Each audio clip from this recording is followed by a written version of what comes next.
higugma pag-ayo sa Dios ang kalibutan nga tungod niini gihatag niya iyang bugtong anak aron ang tanan nga motuo kaniya dili mamatay kundi makabaton sa kinabuhing dayon kay wala ipadala sa Dios ang iyang anak kani sa kalibutan aron pagsilot kundi aron pagluwas niini. Mga igsoon, mayong hapon o gabi.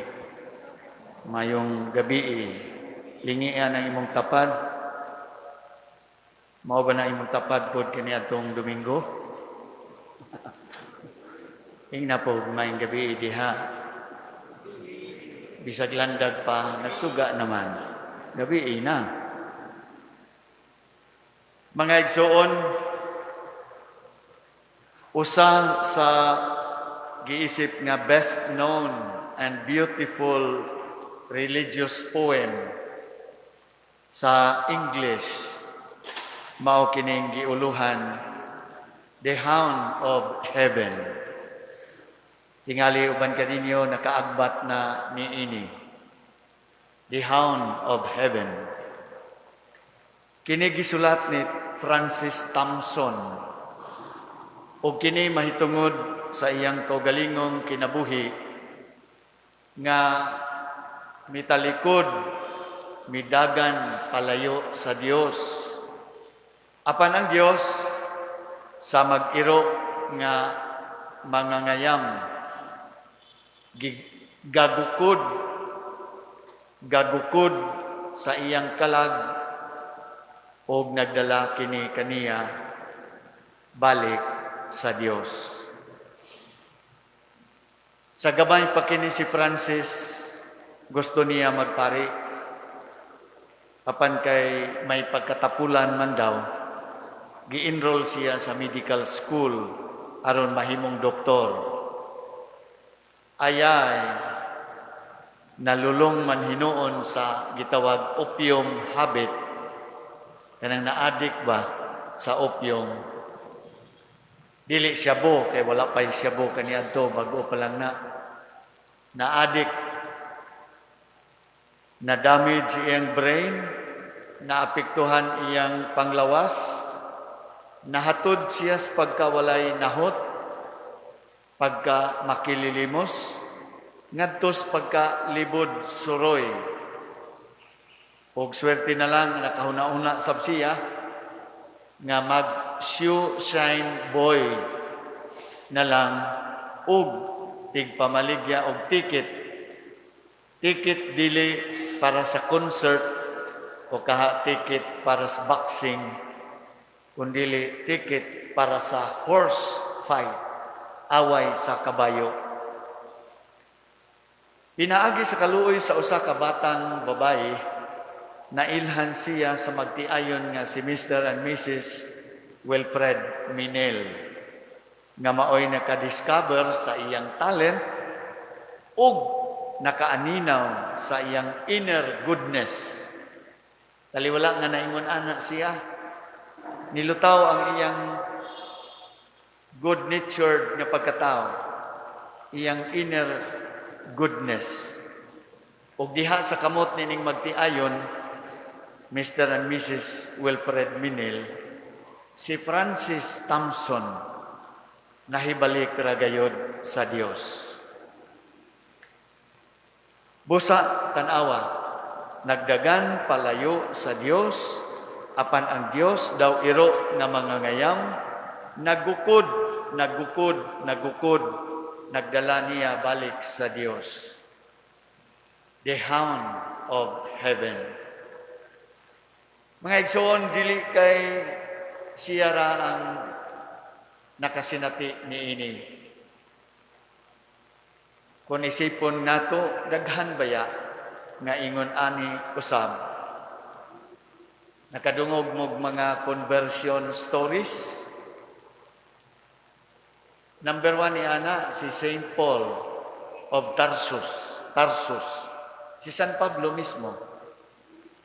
In the beginning, he was a church believer terminator. Basaha ang Acts of the Apostles.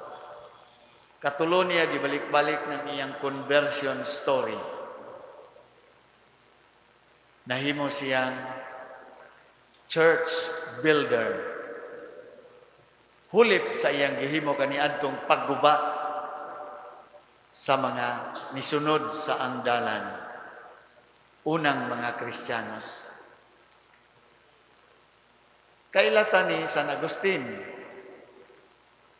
kailata sa iyang kinabuhi kaniadto, usa kalayaw, Gyprox, makasasala, nangita sa Dios, diha sa filosofiya, sa unsa pa, mga kalipayon sa kalibutan, until finally, nahibalik sa Dios, converted sa iyang pagka-Kristiyano. Gumikan pod sa pag-ampo sa iyang inahan Santa Monica. Way labot iyang papa kay pagano man tundako. Ingon ana si San Agustin. Tingali kanang bag-o nakailhan tingali pod ninyo na usa ka pastor nga Cebuano nga labihang ka rabid anti-Catholic. Ilang gitun-an og maayo unsaon pagdani sa mga Katoliko, ilang makabig ug ilahang mabihag. Busa atakihon yang maayo ang mahal nga birhen ug mga santos.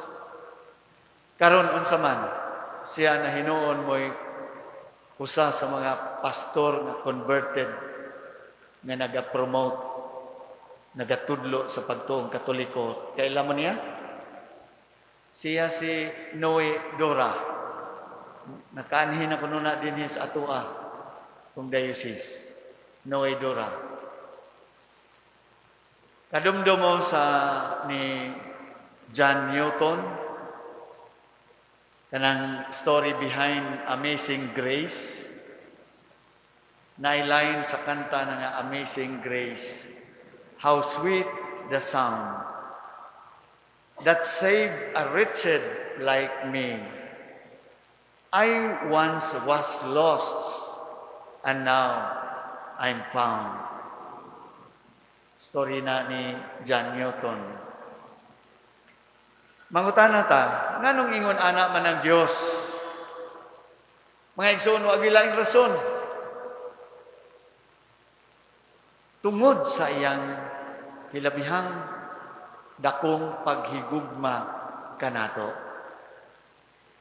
Mabitaning the most quoted and loved na verse in the Bible, kay gihigugma sa Dios ang kalibutan nga tungod niini iyang gihatag iyang bugtong anak, aron ang tanan nga motuo kaniya dili malaglag, dili mamatay, kun dili makabaton sa kinabuhing dayon. Napagisumpay kay wala ipadala sa Dios ang iyang anak nganhi sa kalibutan aron sa pagsilot. Iman wa niya ipadala aron sa pagsilot, kun dili pagluwas niini. Pagluwas niini. Makita nato mga igsuon sa gugmang gipadayag kanato sa atong halanggong Dios. Gugmang naghatag og kahigayunan. Dili lang kausa, kaduha, kadaghan chances gihatag niya ug nagapasaylo aron lang gyud ta mahibalik niya. Wa ina laing rason. Kadungog man ang giingon, God gives and forgives, while man gets and forgets. Tiaw ba ng kadako kayong kalainan? God always gives and forgives, while man always gets and forgets. Kawagi batasan na itong mga tao, no? Mao gani nga ang Dios dili angay kahadlukan. Siya pa nga mahigugmaon. Ang ato lang nga mudawat tag mo ila niya ng dakong gugma sa Dios. Mga igsaon kining nahitabo ni Francis Thompson. Kanunay ni nagakahitabo na. Ug magakahitabo pa. Gakahitabo diha sa atong mga minahal kaha, igsuon, higala, mga kaila. Apan nganong sila? Di ba dani pod mahitabo sa ato mismo? Kita mismo, ato mismong kinabuhi. Kaya di ba usa kita sa kinadaghanan nga sama ni Francis Thompson. Mutalikod sa Dios, palayo sa Dios, ikyas sa presensya sa Dios. Apan mangutana ta makaikyas bagyod ta sa Dios. Makaikyas ba ta sa Dios usbo nato ng pangutanahan? Ang Salmo 139, 7-12. Grabe. Makaingon kitang wa kita laban sa Dios. Kung atong tan-awon mao ni ang nasulat. Where can I go from your spirit? Where can I flee from your presence? If I go to the heavens, you are there. If I make my bed in the depths, you are there. Even there, your hand will guide me. Your right hand will hold me fast. Asa bagyud ko makalikay o makalingkawas sa imong balaang espiritu. Kung mukagyo ako ngadto bisan sa kasadpan tuam ka didto, bisan pagsilangan to agihapon ka didto, bisan pa sa kalangitan labaw na, sa ilalom sa labing laom tua ka didto. Asa man ko makaikyas? Wala. Timan ang Dios omnipresence. He is present everywhere.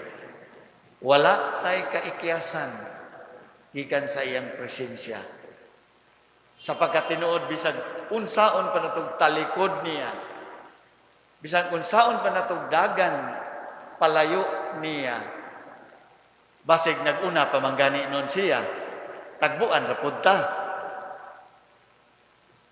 Ingon ana ang Dios kung mangayam, sama kita grabit, dakpan gihapon niya. Mga igsoon ato na lang ang kunon sa walay kahadlok ug dakong pagsalig na lang.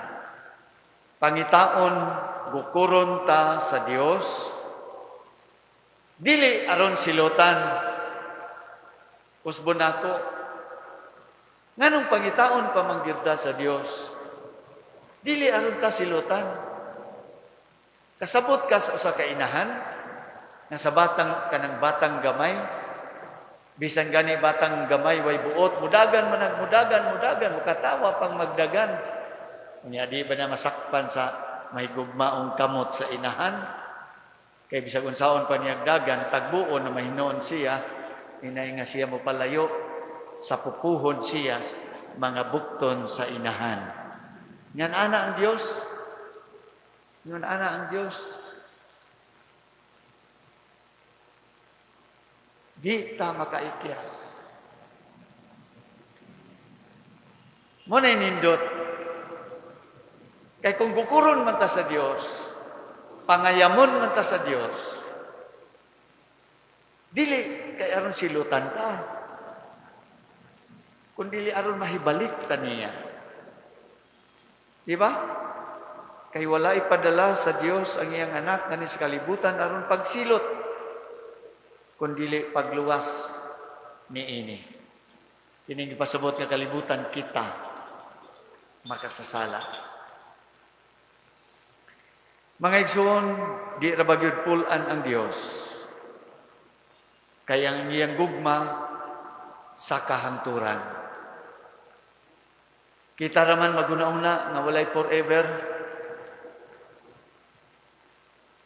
Unya ato ra pong gihiluan atong hunahuna nga wa gid bitay forever. Pero na ay forever oy. Kana day atong igsuon. Forever man ang atong igsuon bisan pag mga matay na. Kay ngano ba mamatay natong igsuon, mahimo din na natong uyuan ug igagaw. Ay dili oy. Igsuon ta gina siya bisan pag forever lagi, bisan pag trillion, quadrillion years. Imong mama, imong papa, imong nanay, tatay. Imo gihapon ng nanay, imo ng tatay.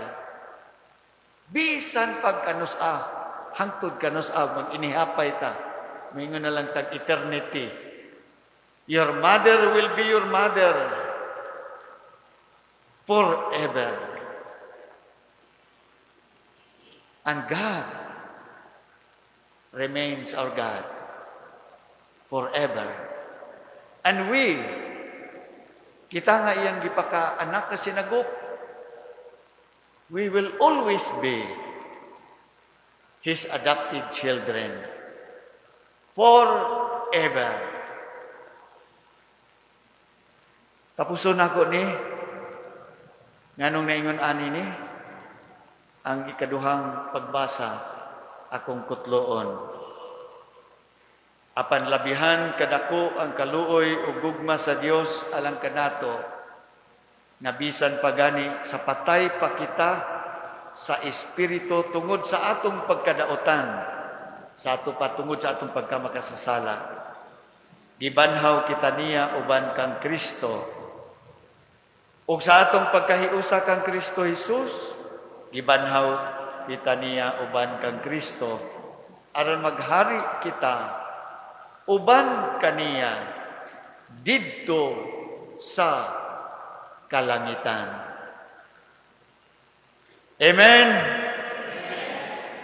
Hinaut pa ta. Baguhon nato